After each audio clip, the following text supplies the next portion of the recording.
तीनों लोकों का सम्राट, जिससे देवता भी डरते थे, एक अपराजित योद्धा जो खुद महादेव का सबसे बड़ा भक्त था। फिर भी एक दिन कैलाश पर्वत के नीचे उसे कुचल दिया गया, लेकिन उस दर्द से उसने ऐसा गीत रचा कि महादेव खुद सुनने को रुक गए।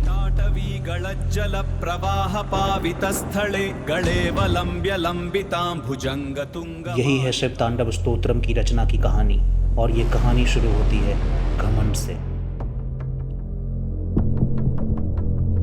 यमराज भी उससे टकराने से बचते थे।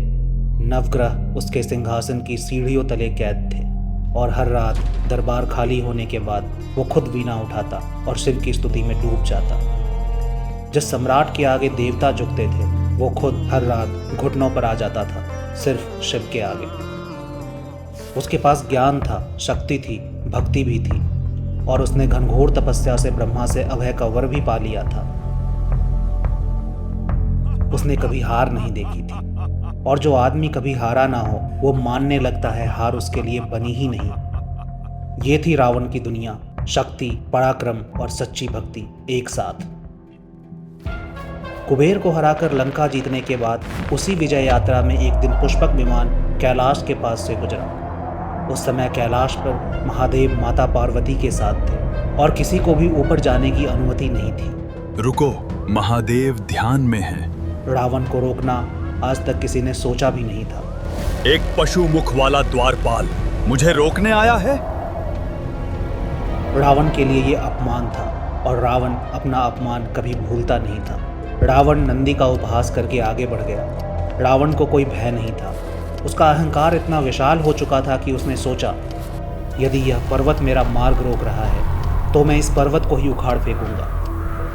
कोई पर्वत रावण को रोक नहीं सकता। उसके हाथ चट्टानों में धंस गए, जमीन कांपी और पर्वत हिलने लगा। कैलाश पर्वत डोलने लगा, और उस कंपन से आसपास सब कुछ हिल उठा। माता पार्वती भयभीत होकर महादेव की ओर देखने लगी। जहाँ पूरी सृष्टि कांप रही थी, वहीं महादेव बिल्कुल शांत थे। महादेव ने मुस्कुराते हुए आंखें खोली, शांत, बिना किसी क्रोध के। बस अपने पैर के अंगूठे से पर्वत को हल्का सा दबाया। एक क्षण के भीतर कैलाश का अनंत भार रावण के हाथों पर आ गिरा, और हाथ कुचल गया। रावण फंस गया, चाह कर भी खुद को मुक्त नहीं कर पाया। जिस शक्ति से यमराज भी टकराने से बचते थे, आज एक पर्वत के आगे वही शक्ति बेकार पड़ी थी। दर्द इतना गहरा था कि तीनों लोगों ने सुना। दर्द से रावण कराहता रहा, चीखता रहा, एक बेकाबू जानवर की तरह। फिर एक पल आया जब उसे समझ आया कि ये भार हटेगा नहीं, और जिस पल उसने ये स्वीकार किया, उसका अहंकार खत्म हो चुका था। जो हाथ अभी पत्थर तले दबे थे, वही हाथ बरसों की आदत से वीणा बजाने के लिए हिलने लगे। दर्द से जो आवाज निकल रही थी, उसे उसने शब्द देने शुरू किए। जटाटवी गलज्जल प्रवाह पावित स्थले गलेवलंब्य लंबितां भुजंग। हर श्लोक उस दर्द से निकला जो उसके शरीर में था, लेकिन हर श्लोक महादेव की महिमा गा रहा था। ये था शिव तांडव स्तोत्रम। न शिकायत का गीत, न बदले का गीत, सिर्फ समर्पण का गीत। महादेव जो केवल भाव के भूखे हैं, वो पिघल गए। रावण के कंठ से निकले उस अद्वितीय स्तोत्र की एक एक ध्वनि ने महादेव के हृदय को छू लिया।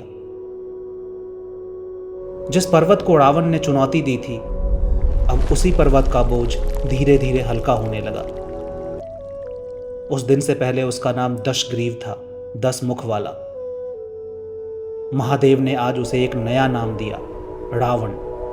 रावण यानी वो जिसकी चीख ने तीनों लोकों को हिला दिया था। रावण ने सिर झुकाया बिना किसी अहंकार के, और ये नाम स्वीकार किया। ये कहानी घमंड से शुरू हुई थी, पर्वत के नीचे टूटे हुए शरीर से। उसने जो रचा वो कहानी समर्पण पर खत्म हुई। लेकिन इस कहानी का अंत यही नहीं होता। लंका के स्वर्ण दीवारों के पीछे धीरे धीरे वही पुराना रावण लौट आया। इतिहास ने उसे उस भक्ति के लिए नहीं, बल्कि उस लौटे हुए अहंकार के लिए याद रखा। और शायद अगर वो अहंकार दोबारा ना लौटता, तो आज हम रावण को किसी और ही रूप में जानते।